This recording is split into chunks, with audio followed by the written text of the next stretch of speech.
तो दोस्तों आज हो गया 9 फरवरी 2022। बिहार समेत देश दुनिया की बड़ी उतार समाचार लेके आए सिर्फ आपके लिए। चलिए फटाफट खबर शुरू करते हैं। उससे पहले चैनल को अब तक सब्सक्राइब ना किया हो तो फटाफट चैनल को सब्सक्राइब कर दें, लाइक कर दें, शेयर कर दें ताकि इसी तरह की खबर आप हर रोज देख सके। चलिए शुरू करते हैं आज की पहली बड़ी खबर। उत्तर प्रदेश विधानसभा चुनाव के पहले फेज की वोटिंग से 2 दिन पहले मंगलवार को भारतीय जनता पार्टी और समाजवादी पार्टी ने घोषणा पत्र जारी किए हैं। बीजेपी ने जहां लोक कल्याण संकल्प पत्र नाम दिया है तो वहीं समाजवादी पार्टी ने वचन पत्र के नाम से मैनिफेस्टो जारी किया है।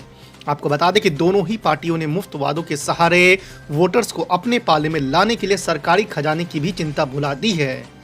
साल में 2 एलपीजी सिलेंडर, बिजली से लेकर पेट्रोल तक मुफ्त में देने के वादे किए गए हैं। हिजाब विवाद मंगलवार को पूरे राज्य में फैल गया है और कर्नाटक में कई जगहों पर विरोध प्रदर्शन शुरू हो गए हैं। कॉलेज परिसरों में पथराव की घटनाओं के कारण पुलिस को बल प्रयोग करने के लिए मजबूर होना पड़ा है। कई जगहों पर टकराव जैसी स्थिति देखने को मिली है। इस बीच सरकार और उच्च न्यायालय ने शांति बनाए रखने की अपील की है। हालांकि इस पूरे विवाद में हिजाब पहनी एक लड़की चर्चा का विषय बनी हुई है। आपको बता दें कि मामला मांड्या प्री यूनिवर्सिटी कॉलेज का है। मंगलवार को यहां जय श्री राम का नारा लगाती भीड़ हिजाब पहनी छात्रा के पास जाने लगी।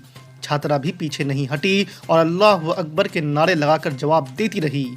अब इस पूरी घटना का वीडियो सोशल मीडिया पर वायरल हो रहा है। भारत में कोरोना के नए मामलों में लगातार गिरावट देखी जा रही थी। हालांकि बीते दिनों की तुलना में आज फिर इजाफा हुआ है। केंद्रीय स्वास्थ्य और परिवार कल्याण मंत्री द्वारा बुधवार को जारी आंकड़ों के मुताबिक बीते दिनों की तुलना में करीब 4000 अधिक केस सामने आए हैं।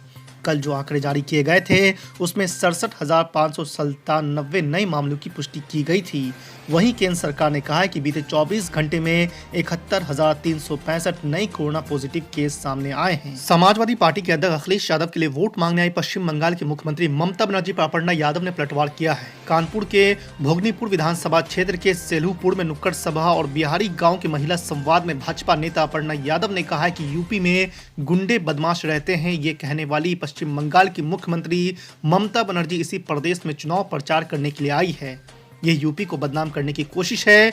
उन्होंने कहा है कि बंगाल में खेला किया था लेकिन यूपी में झेला होगा और इनको वहीं झेल दिया जाएगा। आजाद समाज पार्टी के राष्ट्रीय अध्यक्ष चंद्रशेखर आजाद ने मंगलवार को गोरखपुर शहर से नामांकन कराया। वो मुख्यमंत्री योगी आदित्यनाथ को इस सीट पर चुनौती देने उतरे हैं। चंद्रशेखर आजाद ने नामांकन के साथ दाखिल शपथ पत्र में अपनी संपत्ति और मुकदमों का ब्यौरा भी दिया। आपको बता दें कि चंद्रशेखर ने बताया कि उनके पास 44 लाख रुपए की चल अचल संपत्ति है। वहीं हत्या के प्रयास सहित कई मुकदमे भी उन पर दर्ज है।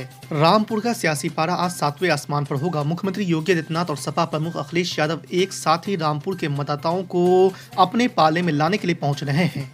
आपको बता दें कि मुख्यमंत्री योगी आदित्यनाथ भाजपा प्रत्याशियों के पक्ष में पटवाई में जनसभा करके वोट मांगेंगे, जबकि सपा के राष्ट्रीय अध्यक्ष और पूर्व मुख्यमंत्री अखिलेश यादव विजय रथ पर सवार होकर कई क्षेत्रों में मतदाताओं से अपनी पार्टी के प्रत्याशियों के पक्ष में मतदान की अपील करेंगे। बाजार में क्रिप्टो करेंसी पर टैक्स लगाने और आरबीआई की ओर से डिजिटल करेंसी लाने की घोषणाओं को निवेशकों पर सकारात्मक असर हुआ है। हालांकि इससे पहले ही क्रिप्टो की वर्चुअल चमक युवा निवेशकों को लुभाती रही है।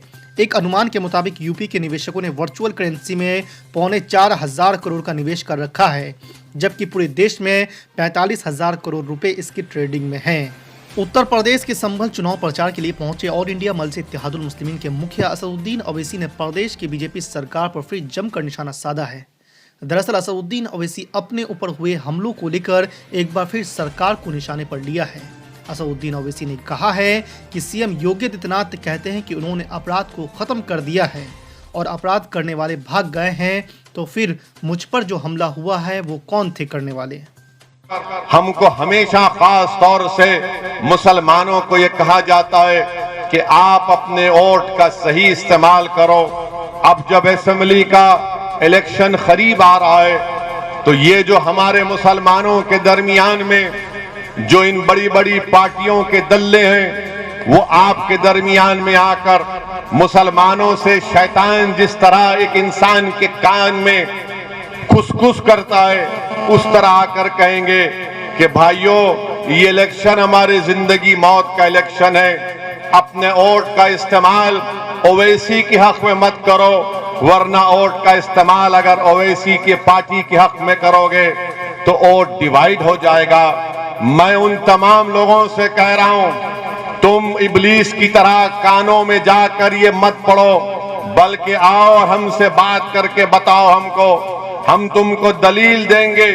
दलाइल की बुनियाद पर हम इनको बता देंगे कि मुसलमानों के वोट की वजह से बीजेपी नहीं जीत रही है। बीजेपी अगर मुल्क में 2 मर्तबा नरेंद्र मोदी भारत के प्रधानमंत्री बने हैं और उत्तर प्रदेश में अगर बीजेपी की सरकार बनी है और अगर उत्तर प्रदेश में 2014 में समाजवादी बीएसपी कांग्रेस नाकाम हुई और बीजेपी के 70 के करीब 2014 में उनके एमपी कामयाब हुए और 17 में समाजवादी और कांग्रेस ने मिलकर इलेक्शन लड़ा, तब भी 300 असेंबली सीट पर बीजेपी कामयाब हो गई। 19 का इलेक्शन आया पार्लियामेंट का 2019 का, तो समाजवादी और बीएसपी मिलकर लड़े, तब भी सिर्फ 15 लोकसभा की सीट पर कामयाबी हासिल करे। बाकी पार्लियामेंट की सांसद की सीटों पर बीजेपी कामयाब हो गई।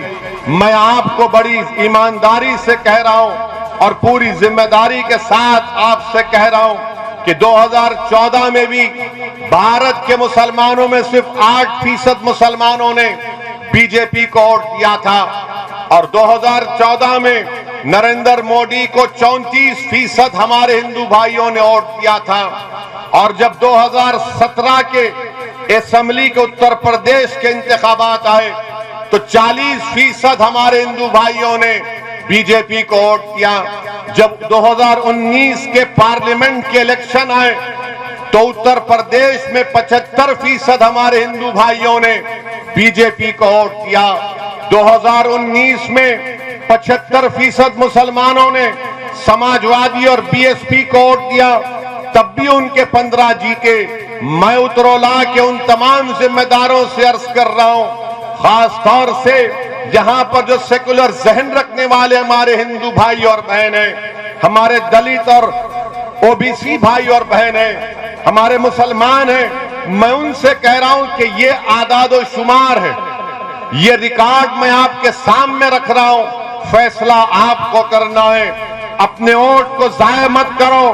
याद रखो, अगर आप उत्तरोला से डॉक्टर अब्दुल मन्नान को कामयाब करेंगे तो यकीनन बातिल तूफानों में आप एक चिराग को रोशन करने के बराबर होगा। ये फिरका परस्ती के सैलाब में डॉक्टर अब्दुल मन्नान की कामयाबी एक उम्मीद की किरण नजर आएगी, न सिर्फ उत्तरोला की आवाम और जनता के लिए बल्कि वो सेकुलर जहन रखने वाले उन तमाम भारत के लोगों को जिनके दिलों में आज भी गांधी अंबेडकर की मोहब्बत बरकरार है। हाँ, अगर वो लोग कामयाब होंगे तो याद रखो ये कामयाबी सेकुलरिज्म की नहीं होगी।